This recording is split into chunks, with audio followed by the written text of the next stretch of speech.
अरे जल्दी से खाना लगा दो, बहुत जोरों की भूख लगी है। खाना खाकर दोबारा खेत में जाना है।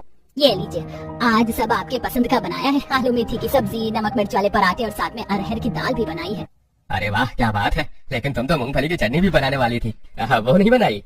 मूंगफली खत्म हो गई है तो लक्षिता को लाने के लिए भेजा है। पता नहीं ये लड़की कहाँ रह गई। दुकान से मूंगफली लेने के लिए गई है या खेतों में चली गई है। दुकान से मूंगफली लेकर लक्षिता अपने घर की तरफ आ रही होती है कि तभी उसे अपने पड़ोस में रहने वाली बचपन की सहेली पायल देखती है, जो अपने आंगन में बैठकर कुछ खा रही होती है, जिसे देखकर लक्षिता उसके पास आती है। क्या खा रही हो पायल? बहुत अच्छी खुशबू आ रही है। मेरे बाबा शहर गए थे ना, तो वहीं से मेरे लिए ये हक्का नूडल्स लेकर आए हैं। पता है ये बहुत टेस्टी है, लेकिन ये तो मुझे गाँव में मिलने वाली अपनी देसी चाउमीन की तरह लग रही है। वो तो इसके सामने कुछ भी नहीं है, तुम एक बार टेस्ट तो करके देखो। लक्षिता नूडल को खाती है तो उसे भी वो काफी पसंद आते हैं। पायल ये तो बहुत ज्यादा टेस्टी है, मैं भी ये मंगवाऊंगी, फिर हम दोनों मिलकर खाएंगे। ये लेने के लिए तुम्हें शहर जाना होगा। और तो ये कोई 50 रुपए की चीज नहीं है, पता है पूरे 900 रुपए के नूडल्स हैं। ये मेरे बाबा तो शहर जाते रहते हैं, इसलिए वो मेरे लिए ऐसे खाने पीने की एक्सपेंसिव चीज लाते हैं। लेकिन तुम्हारे बाबा तो खेती करते हैं ना, वैसे भी एक्सपेंसिव खाना सबके बस की बात नहीं है। काश मेरे भी बाबा तुम्हारे बाबा की तरह शहर जाते तो वो मेरे लिए भी ये सब लेकर आते। इतना कहकर लक्षिता उदास मन से अपने घर आती है। तो मूंगफली लाने गई थी, अब पहाड़ चढ़ने जो इतना समय लग गया। देख तेरे बाबा ने खाना भी खा लिया। माँ मुझे भी हक्का नूडल्स खाना है, मेरे लिए बना दो ना। क्या कहा तूने? अरे क्या बोल रही है, हिंदी में बोल। अरे माँ, हक्का नूडल्स जैसे हमारे गांव में देसी चाउमीन मिलती है ना, वैसे ही होती है। वो भी पायल के बाबा अभी शहर से आए हैं ना, तो उसके लिए हक्का नूडल्स लेकर आए हैं। पता है वो खाने में कितने ज्यादा स्वादिष्ट है। बेटा ये जो तुम बता रही हो, वैसे ये कितने के हैं? सिर्फ 900 रुपए के हैं बाबा। क्या कहा? 900 रुपए के? 900 रुपए की चाउमीन खानी है तुझे? पायल का बाप सेठ है, उसके लिए 900 क्या 9000 भी कुछ नहीं है। और तेरे बाबा कौन से शहर जाते हैं जो तेरे लिए वहाँ के अमीरों वाली खाने की चीज ले आएंगे? बेटा घर में जो बनता है भगवान का नाम लेकर खा लो। और बेटा वैसे भी ये शहर की उटपटांग चीज शरीर के लिए अच्छी नहीं होती है। अपने घर का देसी खाना खाओ, वही अच्छा है। अपने माता पिता की बात सुनकर लक्षिता चढ़कर आंगन में आ जाती है और इसी तरह 2-4 दिन गुजर जाते हैं। सुधा आंगन में गेहूं साफ कर रही होती है तो वही लक्षिता आंगन में कपड़े सुखा रही होती है कि तभी वो देखती है। बाबा आज आप मेरे लिए कौन सी खाने की चीज लेकर आए हैं? बेटा आज मैं तुम्हारे लिए शहर से बर्गर लेकर आया हूँ, मैंने भी खाया है, बड़ा मजेदार है। पायल कितनी खुशनसीब है, उसके बाबा हमेशा शहर जाते रहते हैं और कुछ न कुछ खाने की पीने की चीज लाते हैं। लेकिन एक मैं हूँ जो रोटी सब्जी दाल चावल से काम चला रही हूँ। काश मैं भी पायल की तरह इतना महंगा खाना खा सकती। लक्षिता इतना बोल ही रही होती है कि तभी सतीश भागते हुए जल्दी जल्दी घर आता है। अरे क्या हुआ जी, इस तरह भागे भागे कहाँ से आ रहे हो? कहीं फिर से पीछे कोई कुत्ता तो नहीं पड़ गया? अरे नहीं नहीं भाग्यवान, वो हमारे सरपंच है ना योगेंद्र जी। हैं? क्या हुआ उन्हें? कहीं वो निकल तो नहीं लिए? वैसे भी उनकी तबीयत खराब रहती थी। अरे शुभ शुभ बोलो, ऐसा नहीं है। अगर ऐसा नहीं है तो भागे भागे क्यों आ रहे हो? तुम्हें याद है जब उन्होंने अपनी बेटी की शादी की थी तो हम सभी गांव वाले गए थे और उनके शहरी कुछ दोस्त भी आए थे। वहाँ किसी शहरी बड़े परिवार ने हमारी लक्षिता को देखा था और उन्हें लक्षिता काफी पसंद आई। सरपंच जी मिले थे, कह रहे थे कि वो लोग एक बार हमसे मिलना चाहते हैं। आप सच कह रहे हैं? भगवान आखिर तूने मेरी सुन ही ली। अगर मेरी लक्षिता का रिश्ता यहाँ हो जाए ना तो 101 नारियल चढ़ाऊंगी। अरे वाह, मेरे लिए शहर से रिश्ता आया। लक्षिता अब तो तेरी निकल पड़ी। माता रानी कुछ भी करके रिश्ता लगवा देना बस मेरा, वरना कहीं गाँव में ही शादी हो गई ना तो पूरी जिंदगी चूल्हा ही फूकती रहूंगी। कुछ दिन में सरपंच जी उस शहरी परिवार को लेकर लक्षिता के घर आते हैं, जहाँ लक्षिता अपना देसी खाना बनाकर उन्हें खिलाती है। लक्षिता बेटा, इतना सब कुछ तुमने अकेले बनाया है? अरे तुम तो बहुत बढ़िया खाना बनाते हो। कचौड़ी जलेबियाँ समोसे सब एक से एक बने हैं। क्या करें भाई साहब, गांव से ज्यादा पढ़ाई कहाँ होती है। 10वीं के बाद तो लड़कियों को चूल्हा चौका थमा दिया जाता है। मेरी लक्षिता भले ही कम पढ़ी लिखी है, लेकिन घर गृहस्थी मुझसे भी ज्यादा अच्छा संभाल लेती है। आपकी बेटी तो हमें पहली नजर में ही भा गई थी। हम तो बस एक बार मिलकर आप लोगों से बात करना चाहते थे। अब तो बस आप लोग अपना जवाब बता दीजिए। ये तो हमारे परिवार के लिए सौभाग्य की बात है कि हमारी बेटी के लिए शहर से रिश्ता आया है, वो भी इतने अच्छे लोगों के घर से। लक्षिता के माता पिता भी शादी के लिए हाँ कर देते हैं और कुछ समय में लक्षिता की धूमधाम से शादी हो जाती है। गांव में पली बड़ी लक्षिता बहू बनकर अपने शहरी ससुराल में आ जाती है। आज लक्षिता अपने ससुराल वालों को तरह तरह के देसी स्वादिष्ट पकवान बनाकर खिलाती है। भाभी, माँ ने बिल्कुल सही कहा था, आपके हाथों में तो जादू है जादू। कितना बढ़िया खाना बनाया है आपने, सब एक से बढ़कर एक बनाया है। अब तो मैं अपनी हर पार्टी घर में ही करूंगा। भाभी खाना तो सच में काफी अच्छा बना है। सच कहूँ तो मुझे मलाई कोफ्ता कुछ ज्यादा खास पसंद नहीं है, लेकिन आज मैंने 2 से 3 बार मलाई कोफ्ता लेकर खा लिया। अरे भैया, ये मलाई कोफ्ते का नहीं बल्कि भाभी के प्यार का जादू है। क्यों माँ, सही कह रही हूँ ना मैं? नैना की बात पर सभी हंसने लगते हैं और पूरा परिवार साथ में बैठकर खाना खाता है। शाम का वक्त था, लक्षिता अलमारी में साड़ियाँ रख रही होती है कि तभी नैना कमरे में आती है। भाभी आपके पास तो काफी सुंदर सुंदर साड़ियाँ हैं, आप मुझे बुला लेती, मैं आपकी मदद करवा देती इन्हें सेट करने में। बस हो ही गया। तुम बताओ क्या कर रही थी? कुछ नहीं, वैसे भाभी आज मौसम काफी बढ़िया हो रहा है, मैं सोच रही हूँ कि कहीं बाहर चलते हैं। इसी बहाने मैं आपको सोसाइटी भी दिखा दूंगी और आसपास की जगह भी। नैना लक्षिता को लेकर नीचे सोसाइटी में आती है और उसे आसपास की जगह दिखाने लगती है।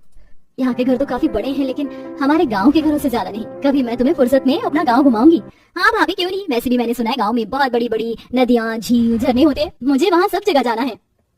नैना इतना बोली रही होती है कि तभी लक्षिता को स्टॉल पर मोमोज देखते हैं, जिसे देख नैना, ये तो मोमोज है ना? हाँ भाभी, लेकिन आपको पता है इनके बारे में? गांव में तो इस तरह की चीज नहीं मिलती है ना?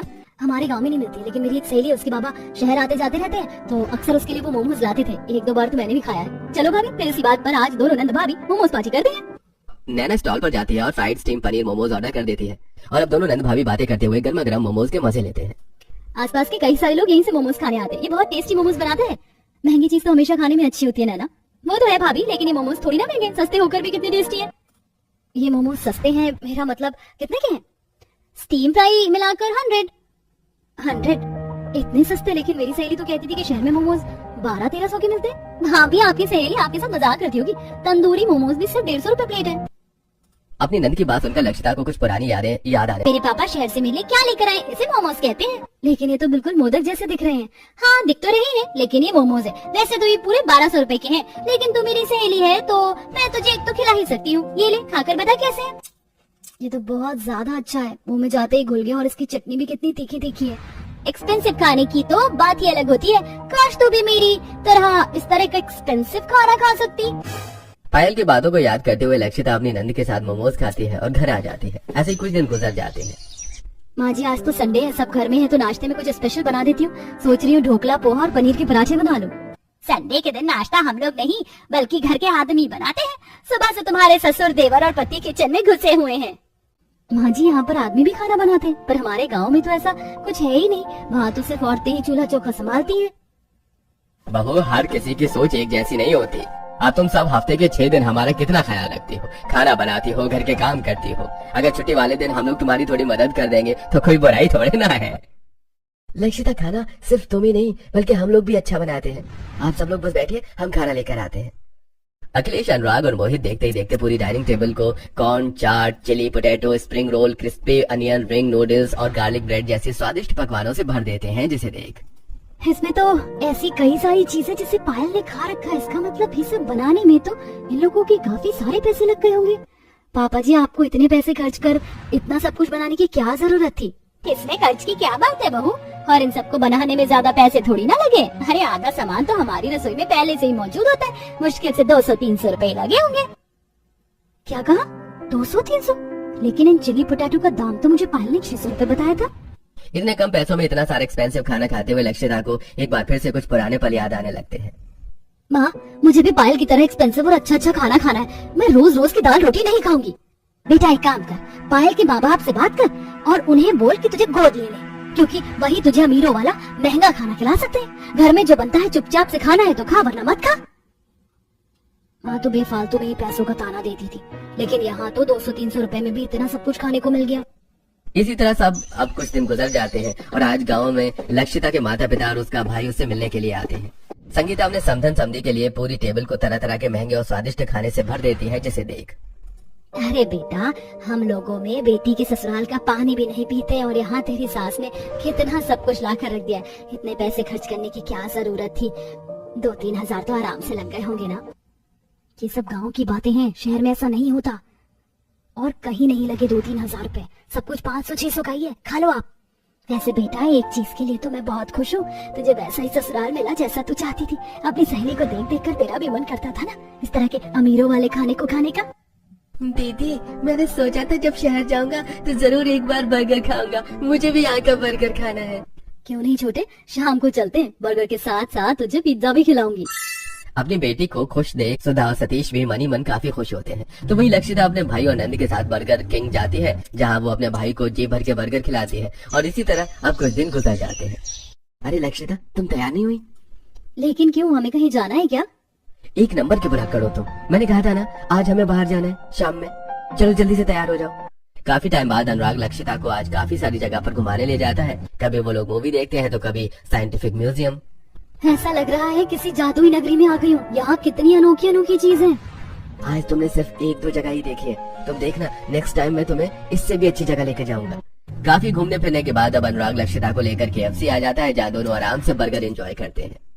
लक्षिता, लगता है तुम्हें रेड सॉस के साथ ये चिकन नगेट्स और बर्गर कुछ ज्यादा ही पसंद आ गया। मेरी सॉस भी तुमने खत्म कर दी। क्या करूँ अनुराग, ये सब बहुत टेस्टी है। आपने सिर्फ 600 रुपए में इतना सब कुछ खाने का ले लिया, वरना मुझे तो लगा था कि ये काफी एक्सपेंसिव खाना होगा। कभी घर में, कभी बाहर से ऑर्डर करके, तो कभी अपने ससुराल वालों के साथ बाहर जाकर लक्षिता एक्सपेंसिव खाने को काफी एंजॉय करती है। इसी तरह कुछ दिन गुजर जाते हैं। भाभी आज मैंने चीज केक ऑर्डर किया है, आप इसे प्लेट में डालकर ले आइए, मैं जब तक चेंज करके आ जाती हूँ। लक्षिता प्लेट में चीज केक रखकर बाहर डाइनिंग टेबल की तरफ लाई रही होती है कि तभी गलती से लक्षिता से केक की प्लेट छूटकर नीचे गिर जाती है और सारा केक जमीन पर बिखर जाता है। तभी नैना भी आ जाती है। नैना मुझे माफ कर देना, मैंने तुम्हारा इतना महंगा केक खराब कर दिया। अरे भाभी माफी मांगने की क्या जरूरत है, सिर्फ केक ही तो गिरा है और ये इतना भी महंगा नहीं था, सिर्फ 700 रुपए का था, मैं दूसरा ऑर्डर कर लेती हूँ। महंगे केक का नुकसान करने के बावजूद भी नैना लक्षिता से कुछ नहीं कहती, तो वहीं लक्षिता को एक बार फिर पुराने पल याद आने लगते हैं। पायल, मैंने जानबूझकर पेस्ट्री नहीं गिराई और जितना मुझे पता ये सिर्फ 30 या 40 रुपए की होगी। तुम कहो तो मैं तुम्हें इसके पैसे दे देती हूँ।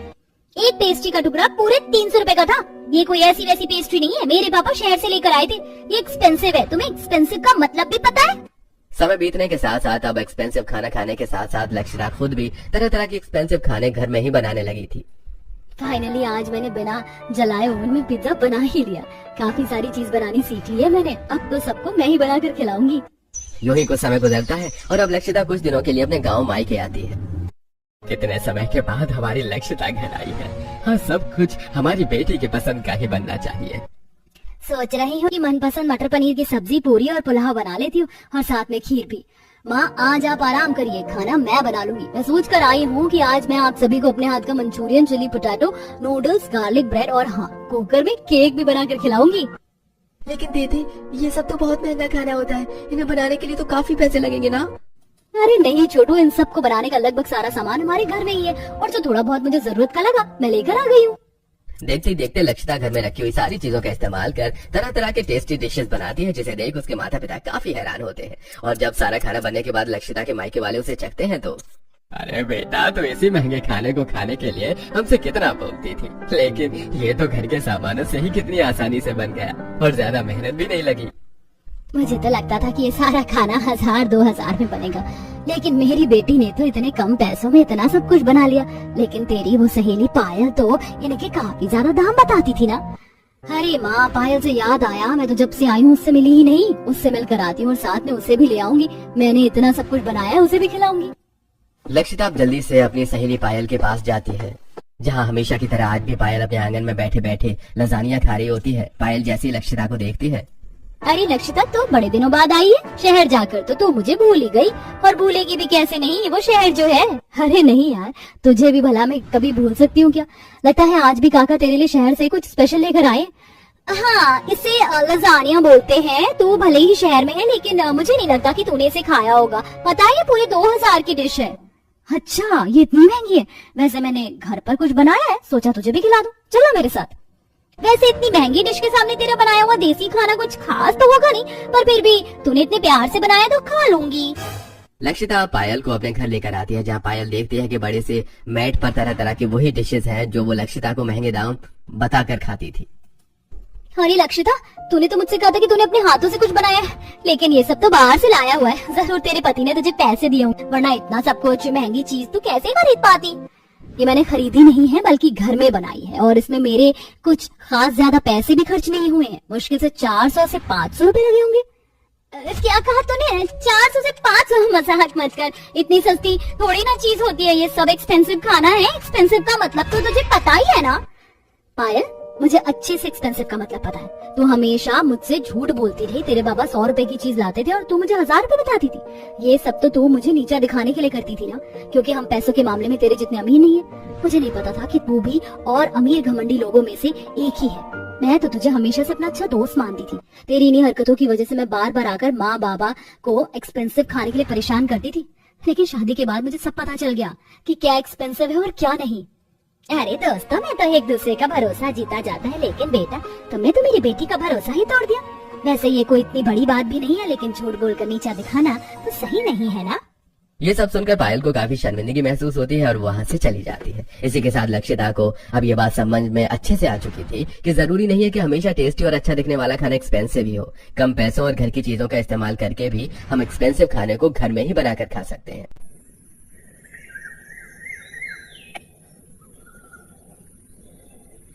गर्मा गर्म पराठे बना देती है। वहीं सिलबट्टे पर पुदीने की चटपटी चटनी बना देती है। रात के खाने का वक्त हो जाता है और जब शालिनी आज रात के खाने में सभी को मिक्स वेज पराठे परोसती है तो आज आपने पराठे बनाए, बहुत बढ़िया खुशबू आ रही है, लेकिन किस चीज के पराठे हैं? ये मिक्स वेज पराठे हैं, सब कुछ है इसके अंदर। अब आप सब खाकर बताइए कैसे बने हैं। अब जब चटनी के साथ चटपटे पराठों को खाते हैं सब तो सभी को वो काफी अच्छे लगते हैं। ये हुई ना बात, क्या चटपटे पराठे बनाए हैं आपने, मजा आ गया खाकर इस बारिश के ठंडे ठंडे मौसम में। अब तो आप मेरे लिए इसी तरह के पराठे बनाना। बच्चे सही कह रहे हैं शालिनी, ऊपर से जो तुमने तीखी चटनी बनाई है ना, क्या बताऊं, दिल खुश हो गया। दाल चावल खाकर मेरा तो खाने पर से ही मन उठ गया था, पर अब तो मन कर रहा है कि सारे पराठे मैं अकेले ही खा जाऊं। सभी शालिनी के बने हुए चटपटे मिक्स वेज पराठे की काफी तारीफ कर रहे होते हैं कि तभी वहाँ पड़ोसन अमृता आती है। अरे मैं तो यहाँ तुमसे हल्दी मांगने के लिए आई थी और तुम्हारे घर पर तो आज पराठों की पार्टी चल रही है। वैसे खुशबू तो बड़ी आ रही, किस चीज के पराठे हैं? मिक्स वेज पराठे बनाए हैं, ले तू भी चख ले। अमृता भी जब मिक्स वेज पराठा खाती है तो क्या पराठे बनाए हैं तुमने? सुबह से जी सा खराब हो रहा था, लेकिन इन्हें खाकर दिल खुश हो गया। मैं तो कह रही हूँ अपना दाल चावल छोड़कर तुम पराठे क्यों ना बेचने लगो। वैसे भी बारिश का मौसम है और ऐसे मौसम में तो ऐसी चटपटी चीज खाने का बड़ा ही मन होता है। इतना कहकर अमृता चली जाती है तो वहीं अमृता की बात को सुनकर वैसे बातों में अमृता की तो सही बात रही थी। लोग हमारे दाल चावल इसीलिए नहीं खरीदते क्योंकि वो चटपटे नहीं है, पर अगर हम बारिश के मौसम में तेरे बनाए हुए ये चटपटे पराठे बेचेंगे तो मुझे पूरा यकीन है कि लोग इसे जरूर खाने आएंगे। माँ दादी माँ ठीक कह रही है, हमारे स्कूल के बाहर जितनी भी चटपटी चीज बिकती है ना उन पर काफी भीड़ होती है। अगले दिन विनोद फिर से ढेर सारी सब्जियां लेकर आता है, जिसे छांटकर शालिनी साफ सब्जियां अलग कर देती है और अब अपने उस दाल चावल के ठेले पर मिक्स वेज पराठे बनाने की सारी तैयारी करके अपने सास के साथ ठेला लेकर चल पड़ती है। अरे अब तो आप लोगों ने भी पराठे का काम शुरू कर लिया, लेकिन क्या ही फायदा, सामने जो पराठे बेचने वाला था अब तो उसका काम भी अच्छे से नहीं चल रहा है। रोज वही आलू प्याज के पराठे खाकर अब तो मन सा भर गया है। लेकिन ये मामूली आलू प्याज के पराठे नहीं है, ये मिक्स वेज के पराठे हैं। गाजर मटर गोभी आलू प्याज सब है इसमें, और तो और तीखी चटपटी चटनी के साथ। अरे तारीफ तो आपने कुछ ज्यादा ही कर दी, तो खिला दीजिए पराठा। खाकर देखते हैं कि कैसे चटपटे मिक्स वेज पराठे हैं ये। शालिनी अब लोई लेकर उसे बेलकर उसके अंदर चटपटी मिक्स वेज की स्टफिंग भर देती है और जल्दी से तवे पर गर्मा गर्म सेकती है। तो वहीं सुलोचना प्लेट में 2 से 3 तरह की अलग अलग तीखी चटपटी चटनी के साथ जब उस ग्राहक को पराठा देती है तो अरे बहन जी बिल्कुल सही कहा था आपने, इस हल्की हल्की बारिश में मिक्स वेज पराठे खाकर मजा आ गया। ये तो सच में काफी चटपटे हैं, मजा आ गया, एक और लगा दीजिए। उस कस्टमर को इतना तारीफ करता देख आसपास के कुछ और लोग पराठे खाने के लिए आते हैं और जब वो लोग भी इस बारिश के मौसम में गर्मा गर्म मिक्स वेज चटपटे पराठे खाते हैं तो अरे भाई मैंने तो आज सिर्फ आलू प्याज के पराठे ही खाए थे, पहली बार मिक्स वेज पराठे खा रहा हूँ, पता नहीं था कि ये इतने टेस्टी भी हो सकते हैं। अरे भाई हल्की हल्की बारिश ठंडा मौसम और ये चटपटे पराठे, बढ़िया कॉम्बिनेशन है, अब तो मैं रोज पराठे खाने आऊंगा। ग्राहकों की इतनी तारीफ और अपने पहले ही दिन में 800 से 900 रुपए की कमाई करके दोनों सास बहू काफी खुश होती हैं और अब इसी तरह वो रोज अपना मिक्स वेज पराठे का ठेला लगाती हैं। पता है प्रेगनेंसी की हालत में हमेशा कुछ चटपटा तीखा खाने का मन करता है, लेकिन हर चीज सोच समझ कर खानी पड़ती है। लेकिन आपके पराठे ऐसे नहीं है, टेस्ट के साथ साथ इसमें इतनी सारी सब्जियां हैं कि ये तो मेरे लिए हेल्दी है। पर आप ज्यादा तीखी चटनी मत खाइए, ये वाली चटनी ट्राई करिए, ज्यादा तीखी तो नहीं है लेकिन टेस्टी है। कोई ग्राहक ठेले पर तो कोई ग्राहक गर्मा गर्म पराठे लेकर सामने पार्क में बैठकर खाता, जिसे देख और भी कई सारे लोग दोनों सास बहू के ठेले पर इस बारिश के मौसम में पराठे खाने आते, तो वहीं कई सारे लोग पैक करवा कर अपने घर भी ले आते हैं। जब से शरीर ने बुढ़ापे की सीढ़ी पर कदम रखा है तब से कुछ खाने में अच्छा ही नहीं लगता था, लेकिन ये पराठे बेटा कहाँ से लाया है? ऐसे चटपटे पराठे खाकर तो मजा आ गया। अरे माँ, पास ही में एक सास बहू मिक्स वेज पराठे बेचती है, बड़े ही मजेदार होते हैं। आपसे जब भी आपका मन करे तो बताना, ले आया करूँगा मैं। धीरे धीरे दोनों सास बहू के मिक्स वेज पराठे आसपास की जगह पर काफी फेमस होने लगे थे, तो वही विनोद भी अब आए दिन सब्जी लेकर आता था। ये लो, आज तो ज्यादातर इसमें साफ सब्जी है। और ये क्या, तुम अकेले ही सिलबट्टे पर सारी चटनी पीस रही हो? एक काम करो, तुम सब्जी साफ कर लो, मैं चटनी पीस देता हूँ। जहाँ विनोद अपनी बीवी की मदद करते हुए सिलबट्टे पर चटनियाँ पीसता है, तो वही मेघा भी अपनी भाभी की मदद करते हुए सब्जियाँ साफ करती है और ऐसे ही कुछ दिन गुजर जाते हैं। बाबू, पहले तो तू सभी सब्जियों को मिलाकर एक ही भरवा बनाती थी, लेकिन अब तो तू अलग अलग भरवा बना रही है। माँ जी, कल कुछ ग्राहक आए थे, उनमें से कुछ को सिर्फ मटर के पराठे चाहिए थे तो कुछ को गाजर के, इसीलिए मैं मिक्स स्टफिंग के साथ अलग अलग सब्जियों की भी स्टफिंग बना कर रख रही हूँ। चल सही है, मैंने भी आज काफी सारा आटा गूंथ लिया, वरना कल तो कम पड़ गया था। जहाँ पहले आसपास की जगह पर ही इन दोनों सास बहू का चटपटा मिक्स वेज पराठा फेमस था, तो वही लोग दूर से इनके पराठे खाने के लिए आने लगे थे और आसपास की फैक्ट्री ऑफिस से भी दिन में लंच के समय इनके पास काफी अच्छे ऑर्डर आ जाते थे। यार तुमने तो मेरे काफी पैसे बचा लिए, वरना पहले जब भी इस बारिश के मौसम में पराठे खाने का मन करता था तो बार बार मुड़थल जाना पड़ता था। मैंने तो पहले कहा था कि यहाँ के पराठे बेस्ट है। देख कितना बढ़िया मौसम हो रहा है, ऊपर से ये हल्की हल्की बारिश, ऐसे मौसम में ऐसे गर्मा गर्म चटपटे पराठे हो जाए तो और क्या ही चाहिए है। जैसे जैसे दिन गुजरते हैं वैसे वैसे अब दोनों सास बहू के ग्राहक बनने के साथ साथ कमाई भी काफी ज्यादा बढ़ने लगती है। इतनी बढ़िया पराठे कैसे बना लेती हैं? पता है आपकी पराठे की वजह से आज हफ्ते में दूसरी बार हमने कोचिंग बंद की है।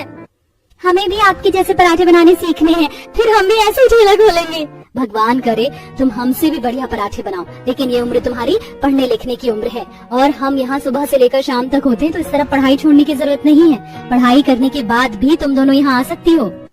कुछ ही वक्त में दोनों सास बहू काफी पैसे इकट्ठा कर लेती हैं, जिनसे वो सबसे पहले अपने घर की मरम्मत करवाती हैं, तो वहीं दोनों बच्चों के स्कूल की फीस भी भरती हैं और बाकी बचे हुए पैसे विनोद को दे देती हैं, जिससे वो एक बार में सेठ महेंद्र का सारा कर्जा और ब्याज चुका देता है। इतना कम वक्त में इतने सारे पैसे कहाँ से आए? और किसी और से कर्जा लेकर तो मुझे नहीं दे रहा है? नहीं सेठ जी, ये तो मेरी बीवी और माँ की मेहनत की कमाई है। अब मैंने आपके सारे पैसे चुका दिए हैं और इस महीने का ब्याज भी दे दिया है। सारा कर्ज चुका देने के बाद अब विनोद भी अपनी माँ और पत्नी के साथ उसकी मदद करता है। कुछ दिनों में दोनों सास बहू एक दुकान ले लेते हैं, जिसमें वो टेबल कुर्सियों का भी बंदोबस्त करते हैं और अब इसी तरह मेहनत करते हुए समय बीतने के साथ साथ दोनों सास बहू के मिक्स वेज पराठे काफी ज्यादा फेमस हो जाते हैं।